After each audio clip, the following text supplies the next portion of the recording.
자, 지구촌 뉴스 이보라 리포터 연결되어 있습니다. 이보라 리포터 안녕하세요. 안녕하세요. 이보라입니다. 예. 자, 첫 번째 해외 소식 뭡니까? 네, 미국 보건당국이 백신 추가 접종을 공식 발표했습니다. 예. 이른바 부스터샷. 다음 달부터 전 국민을 대상으로요, 백신 추가 접종을 실시하겠다고 전격 발표를 한 건데요. 다음 달 20일부터 대상은 화이자와 모더나 백신 접종을 완료한 지 8개월이 지난 사람 모두가 해당이 됩니다. 당초에는 면역이 취약한 사람만 추가 접종이 필요하다고 했다가 불과 일주일 만에 입장을 바꾼 겁니다.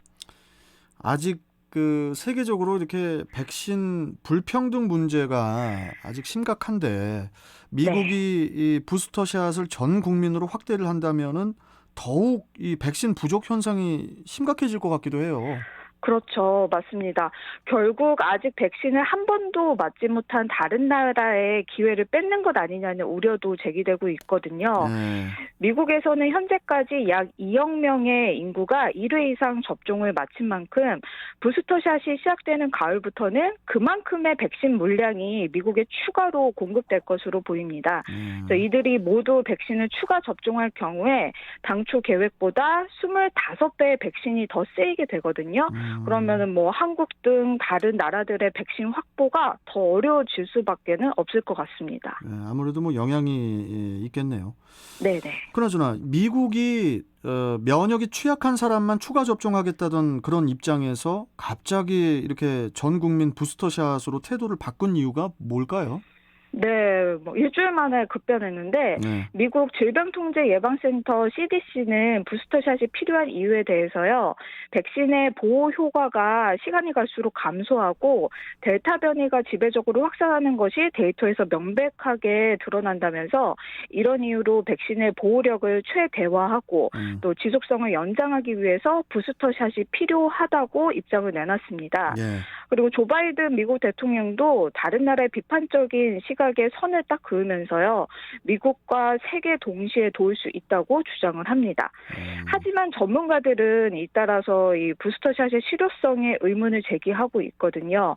기존 백신이 코로나19 감염 효과는 떨어지더라도 중증 예방 효과가 지속된다면 부스터샷의 필요성이 시급하진 않다고 본 것입니다.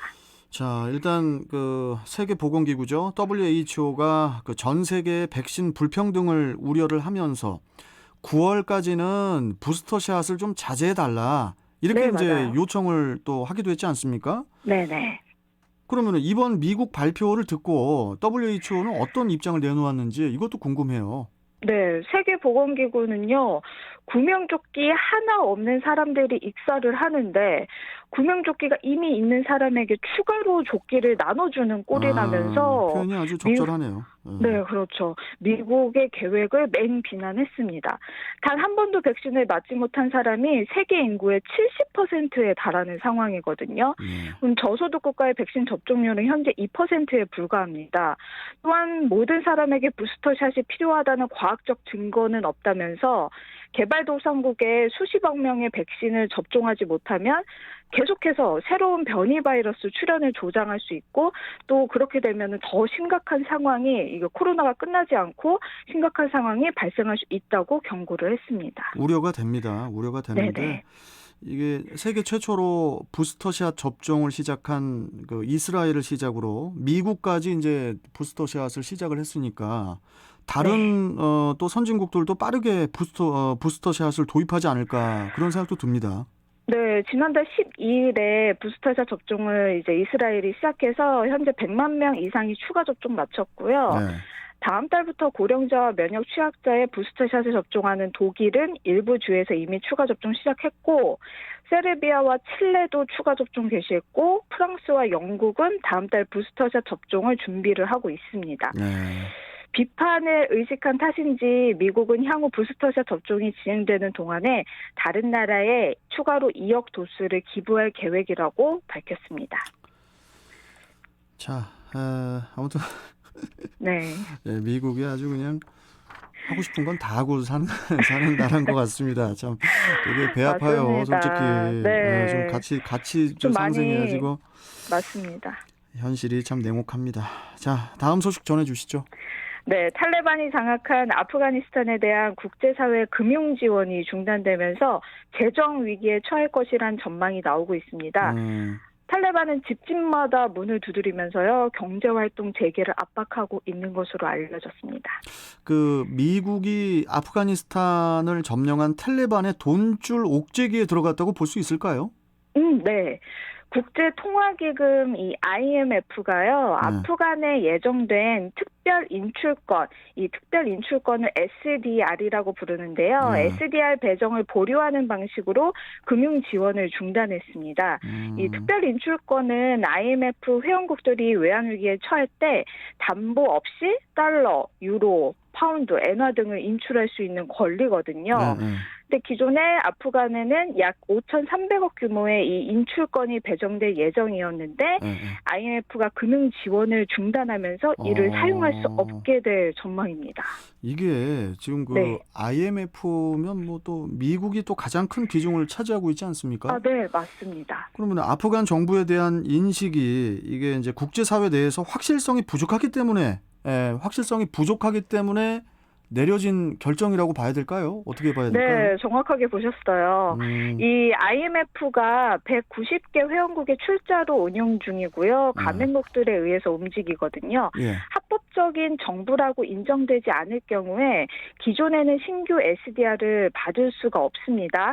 그리고 미 재무부가 탈레반의 SDR이 배정되지 않도록 막고 있었다고 말하기도 했습니다. 또 미국은 아프간 전체를 금융 제재 대상으로 삼는 방안도 검토하고 있는 것으로 알려졌는데요. 지난주 기준으로요, 아프간 중앙은행의 자산이 약 11조 원이고요.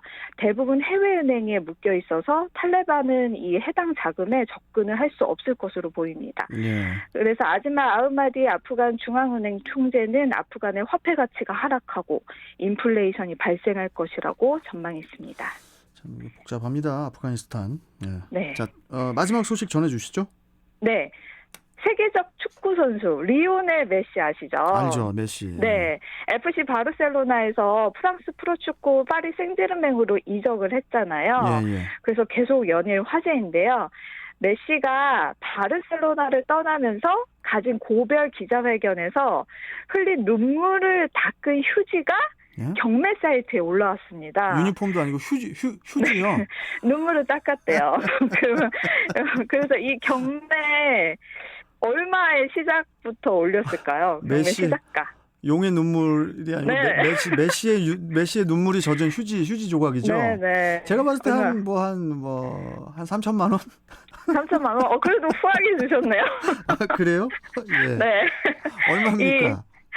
메시의 고별 기자회견 맨 앞줄에 앉아있던 한 남성이 메시가 휴지를 버린 거를 주워서 경매에 올린 거래요. 대단하네. 근데 경매 시작가가 무려 100만 달러. 약 한화로 11억 7,600만 원에 100만 원이 아니고 올렸습니다. 100만 달러요? 네, 100만 원도 센데. 근데 제품 설명란이 더 웃겨요. 이 메시의 풍부한 감성이 담긴 휴지다. 그래서 DNA를 포함하고 있기 때문에 100만 달러로 책정을 했다. 그래서 언젠가는 이 DNA를 통해서 메시와 같은 뛰어난 축구 선수를 복제할 수 있다라고 이렇게 적었더라고요. 해석이 아주 일치월장하네요. 엄청 잘 썼죠. 네. 하지만 이 상품은요, 갑자기 사이트에서 사라져서 실제 거래가 된 건지 아니면 그냥 내린 건지는 알 수가 없었습니다. 거의 축구계의 대통령이나 다름없는 메시 선수다 보니까 그래서 저도 놀랐어요. 이슈도 되게 핫한 것 같아요. 네. 근데 또 이 메시로 인해 한박 웃음을 짓는 사람이 있는데요. 누구요? 바로 농구 황제 마이클 조던입니다. 마이클 조던이 여기서 왜 나옵니까? 신기하죠. 영국 매체 더선이 마이클 조던은 리오넬 메시의 파리 생제르맹 이적으로 일주일 만에 500만 파운드, 약 한화 80억 원을 벌었다고 전했는데요. 마이클 조던이 투자했나요? 구단에? 어떻게 된 거죠, 이게? 투자라고 할 수도 있을 것 같아요. 파리 생제르맹 유니폼의 상의의 오른쪽 가슴 부분에요, 농구공을 들고 점프하는 모습의 로고가 있어요. 네, 나이땡 그 브랜드의 에어조던 브랜드 로고거든요. 근데 이번에 이 세계 이적 이후 등번호 30번의 이 메시 유니폼이 정말 날개 돋친 듯 팔리고 있는데 이 농구 황제 마이클 조던의 수익이 그래서 야, 가파르게 참. 늘고 있다는 겁니다. 예. 그래서 수익 구조를 제가 좀 알아봤거든요. 예. 보니까 에어 조던이 만든 생제르맹 유니폼의 판매 수익 5%가 조던한테 돌아간대요. 아, 그래요. 근데 지난 11일부터 메시 이적 이후 메시 유니폼 판매로만 1억 파운드, 약 1,610억 원을 벌었는데 예. 이 중에 5%를 계산하니까 약 80억 원이 조던의 목이었던 거죠. 예, 여하튼 뭐 미국이 요새 조씨들이 잘 나가요. 뭐 조 바이든, 뭐 조던, 아무튼 참 그러네요. 예, 대단합니다. 자, 오늘 말씀 네. 여기까지 듣도록 하겠습니다. 고맙습니다. 네, 주말 잘 보내세요. 예, 자, 지구촌 뉴스 이보라 리포터와 함께했습니다.